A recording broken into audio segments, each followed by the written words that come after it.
ശ്രീ അനിൽ, കേരളത്തിന്റെ സാമ്പത്തിക പ്രതിസന്ധി ഇന്നോ ഇന്നലെയോ തുടങ്ങിയതല്ല. അത് നരേന്ദ്രമോദി സർക്കാർ കേന്ദ്രത്തിൽ അധികാരത്തിൽ വന്നതിന് ശേഷം തുടങ്ങിയതുമല്ല.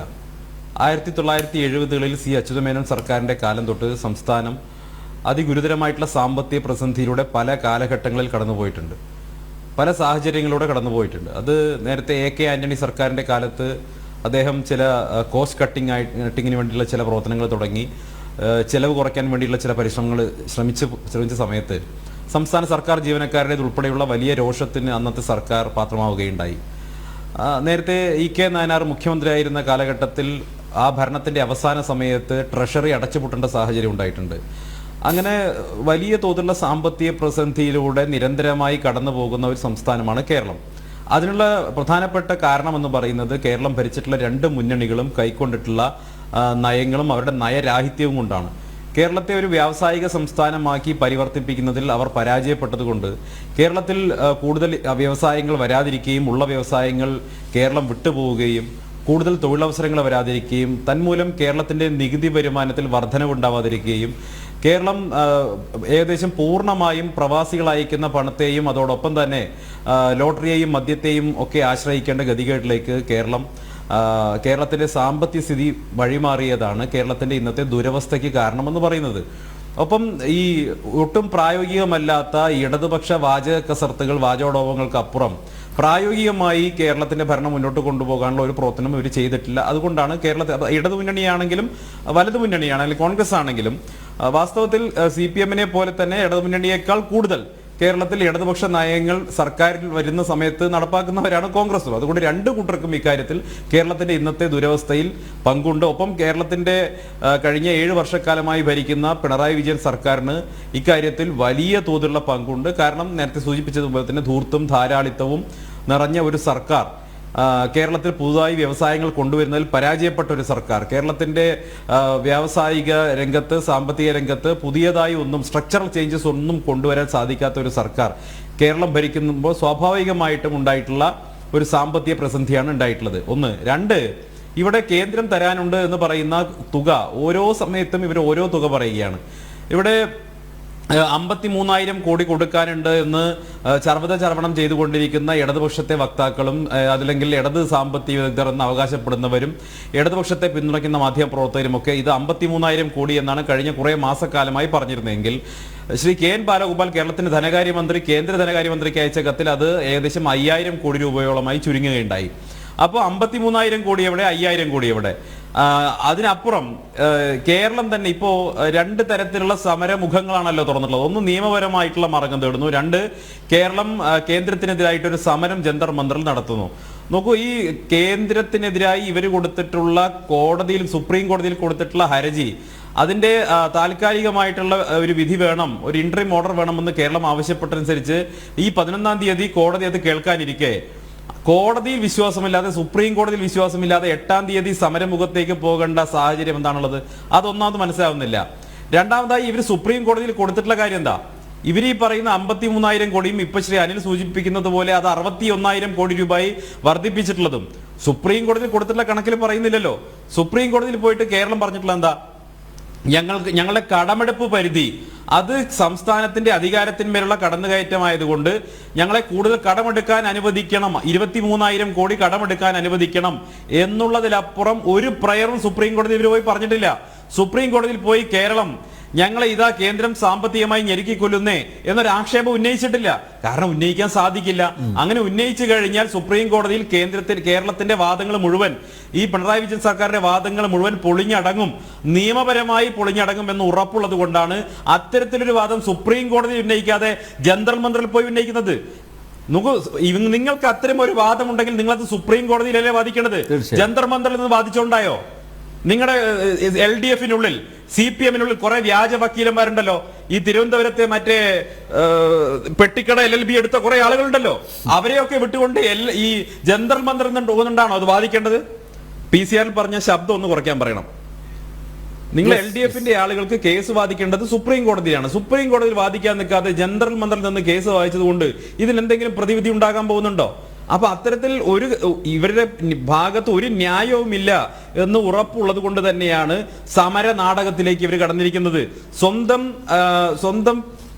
സർക്കാരിന്റെ അനിൽ ഈ ശബ്ദം ഒന്ന് ക്ലിയർ ചെയ്യാൻ പറയണം. എന്റെ ശബ്ദം എനിക്ക് തന്നെ പ്രതിഫലിക്കുകയാണ്. ഒന്നത് റെക്ടിഫൈ ചെയ്യാമോ? നോക്കൂ, സർക്കാർ ഈ ഇടത് സർക്കാരിന്റെ ഓക്കെയാണോ സന്ദീപ്?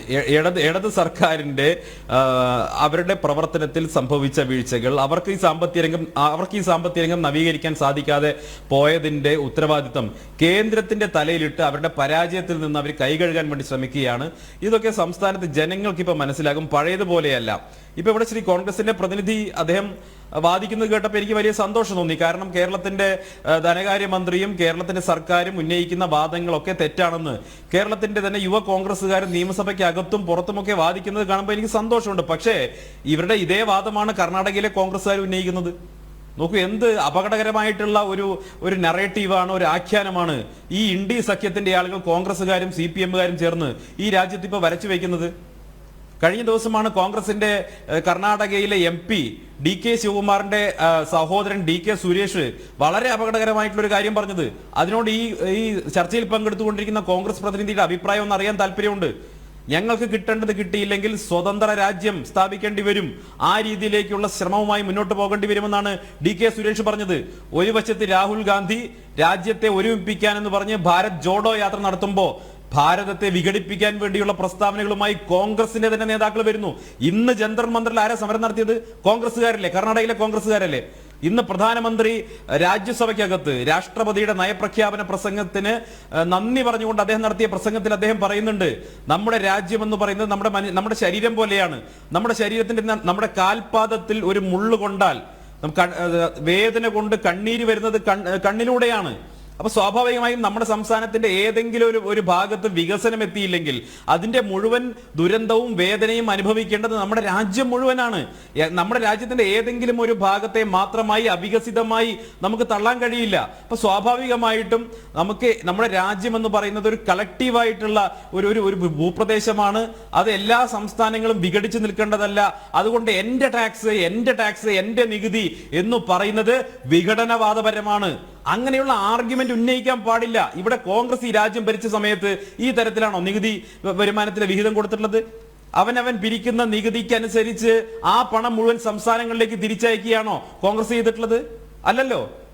അങ്ങനെയായിരുന്നു കോൺഗ്രസ് ചെയ്തിട്ടുള്ളതെങ്കിൽ അവർക്ക് ഈ പറയുന്നതിൽ ന്യായമുണ്ട്. അങ്ങനെയല്ല ചെയ്തിരുന്നത്. നമ്മുടെ ധനകാര്യ കമ്മീഷനുകൾ എല്ലാ കാലഘട്ടത്തിലും മാനദണ്ഡം അനുസരിച്ച് വിവിധ സംസ്ഥാനങ്ങൾക്കുള്ള നികുതി വരുമാനത്തിലെ വിഹിതം നിശ്ചയിച്ചിട്ടുണ്ട്, കേന്ദ്ര വിഹിതം നിശ്ചയിച്ചിട്ടുണ്ട്, നിയമപരമായിട്ടാണ് നിശ്ചയിച്ചിട്ടുള്ളത്. അതിന്റെ അടിസ്ഥാനത്തിലാണ് ഓരോ സംസ്ഥാനങ്ങളും വിഹിതം കിട്ടുന്നത്. നിങ്ങളുടെ കാര്യം മനസ്സിലാക്കണം. കേരളവും കർണാടകവും കൊടുക്കുന്ന നികുതിക്കനുസരിച്ച് ഞങ്ങൾക്ക് തിരിച്ചു ലഭിക്കുന്നില്ലേ എന്ന് പറയുന്നവര്, അങ്ങനെയാണെങ്കിൽ ഏറ്റവും കൂടുതൽ കിട്ടാത്തത് ആർക്കാ? ഏറ്റവും കൂടുതൽ കിട്ടാത്തത് ഗുജറാത്തിനും മഹാരാഷ്ട്രയ്ക്കാണ്. ഈ രാജ്യത്തെ ഏറ്റവും വലിയ നികുതിദായകരായിട്ടുള്ള സംസ്ഥാനങ്ങൾ അത് ഗുജറാത്തും മഹാരാഷ്ട്രയുമാണ്. ആ രണ്ട് സംസ്ഥാനങ്ങളും ഭരിക്കുന്നത് BJP ആണ്. ആ BJP ഭരിക്കുന്ന സംസ്ഥാനങ്ങൾക്ക് ഈ പരാതിയില്ലല്ലോ. ഗുജറാത്ത് കൊടുക്കുന്ന നികുതി എന്ന് പറയുന്നത് കേരളവുമായി താരതമ്യം ചെയ്യുമ്പോൾ വളരെ വലുതാണ്. എന്നിട്ട് പോലും ഗുജറാത്തിന് ആ കൊടുക്കുന്ന പണത്തിൽ എത്രയോ കുറവാണ് ലഭിക്കുന്നത്. എന്തുകൊണ്ടാണ് അങ്ങനെ കൊടുക്കാൻ കാരണം? നമ്മുടെ രാജ്യത്തിന്റെ പല ഭാഗങ്ങളും കാലങ്ങളായി പല ചരിത്രപരമായിട്ടും ഭൂമിശാസ്ത്രപരമായിട്ടുള്ള കാരണങ്ങളാൽ അവികസിതമായി തുടരുന്നുണ്ട്. അത്തരം സംസ്ഥാനങ്ങളെ കൂടി നമ്മുടെ മുഖ്യധാരയിലേക്ക് കൈപിടിച്ചു കൊണ്ടുവരേണ്ടത് ആരുടെ ചുമതലയാ? ഈ പറയുന്നതിന് എന്ത് ലോജിക്കുള്ളത്? ഒരു ഒറ്റ ഉദാഹരണം പറയാം. ഈ ജനസംഖ്യാടിസ്ഥാനത്തിൽ അല്ലെങ്കിൽ കൊടുക്കുന്ന നികുതിയുടെ അടിസ്ഥാനത്തിലാണ് കേന്ദ്രം തിരിച്ച് ആ സ്ഥലങ്ങളെ സഹായിക്കേണ്ടത് എന്നതാണ് ഇവരുടെ ആർഗ്യുമെന്റ് എങ്കിൽ ഞാൻ ചോദിക്കട്ടെ, 65,000 പേര് മാത്രം വസിക്കുന്ന ലക്ഷദ്വീപിൽ എങ്ങനെയാണ് നമുക്ക് ഇന്റർനെറ്റ് എത്തിക്കാൻ കഴിയുക? 1500 കോടി രൂപ ചെലവാക്കിയാണ് സമുദ്രാന്തർ കേബിൾ ഇട്ട് ഇപ്പൊ ലക്ഷദ്വീപിലേക്ക് നരേന്ദ്രമോദി ഇന്റർനെറ്റ് എത്തിച്ചത്, അതിവേഗ ഇന്റർനെറ്റ് എത്തിച്ചത്. എന്താ ആ ലക്ഷദ്വീപിലെ 65,000 ജനങ്ങൾക്ക് രാജ്യത്തിന്റെ മുഖ്യധാരയിലെ എല്ലാ സൗകര്യങ്ങളും ആസ്വദിക്കാൻ, അവർക്ക് ആ സൗകര്യങ്ങൾ ഉപയോഗിക്കാൻ അർഹതയില്ല എന്നാണോ കോൺഗ്രസ്സുകാരും CPM-കാരും പറയുന്നത്? എന്ത് വിഘടനവാദപരമായിട്ടുള്ള നിലപാടാണിത്? ഞാൻ വളരെ സിമ്പിൾ ആയിട്ടൊരു കാര്യം പറയാം. നമ്മുടെ സംസ്ഥാനത്ത് ഏറ്റവും കൂടുതൽ നികുതി കൊടുക്കുന്നത് ആരാ? നമ്മുടെ സംസ്ഥാനത്ത് ഏറ്റവും നികുതി കൊടുക്കുന്ന ജില്ല എന്ന് പറയുന്നത്, നമ്മുടെ സംസ്ഥാനത്തിന്റെ റവന്യൂ വരുമാനത്തിൽ ഏറ്റവും കൂടുതൽ പങ്ക് കിട്ടുന്നത് എറണാകുളം ജില്ലയിൽ നിന്നാണ്. ആ എറണാകുളം, ഞാൻ ചോദിക്കട്ടെ, അങ്ങനെയാണെങ്കിൽ വയനാട് ജില്ലയിൽ നിന്ന്, അതല്ലെങ്കിൽ കാസർഗോഡ് ജില്ലയിൽ നിന്ന്, അല്ലെങ്കിൽ കണ്ണൂരിൽ നിന്ന് ലഭിക്കുന്ന നികുതി വരുമാനത്തിന്റെ ആ തോതിൽ മാത്രമാണോ ആ സ്ഥലങ്ങളിലെ പിന്നോക്ക പ്രദേശങ്ങളിലേക്ക് വികസനം എത്തേണ്ടത്? അട്ടപ്പാടി പോലൊരു പ്രദേശമുണ്ട് കേരളത്തിൽ. ആ അട്ടപ്പാടി എന്ന് പറയുന്ന മണ്ണാർക്കാട് താലൂക്കിൽ നിന്ന് ലഭിക്കുന്ന നികുതി മാത്രം അവിടെ തിരിച്ചു കൊടുത്താൽ മതി എന്നാണോ CPM പറയുന്നത്? എന്നാണോ കോൺഗ്രസ്സുകാർ പറയുന്നത്? അങ്ങനെ സാധിക്കോ? നമ്മുടെ രാജ്യം എന്ന് പറയുന്നത് രാജ്യത്തിലെ എല്ലാ ജനങ്ങളും സാമ്പത്തികമായും എല്ലാം ശക്തിപ്പെട്ടാൽ മാത്രമേ, ഒരേപോലെ ശക്തിപ്പെട്ടാൽ മാത്രമല്ലേ രാജ്യം പുരോഗമിക്കുകയുള്ളൂ. ഇത് നമ്മുടെ രാജ്യമാണ്. നിങ്ങൾ സംസ്ഥാനത്ത് നിന്ന് പിരിക്കുന്ന നിധി മുഴുവൻ സംസ്ഥാനത്ത് തിരിച്ചു കൊടുക്കണം എന്ന് പറയുന്നതിലെ ലോജിക്ക് എന്താണുള്ളത്? ഓരോ സംസ്ഥാനത്തെയും നിരവധി പാരാമീറ്ററുകൾ എല്ലാം പരിശോധിച്ച് വികസനത്തിന്റെ ഇൻഡിക്കേറ്റേഴ്സ് പരിശോധിച്ചതിന്റെ അടിസ്ഥാനത്തിൽ നമ്മുടെ ധനകാര്യ കമ്മീഷനുകൾ എല്ലാവരുമായി ചർച്ച നടത്തിയതിന്റെ അടിസ്ഥാനത്തിൽ, എല്ലാ സ്റ്റേക്ക് ഹോൾഡേഴ്സുമായി ചർച്ച നടത്തിയതിന്റെ അടിസ്ഥാനത്തിലാണ് സംസ്ഥാനങ്ങൾക്കുള്ള നികുതി വിഹിതം അടക്കമുള്ള കാര്യങ്ങളിൽ തീരുമാനമെടുക്കുന്നത്.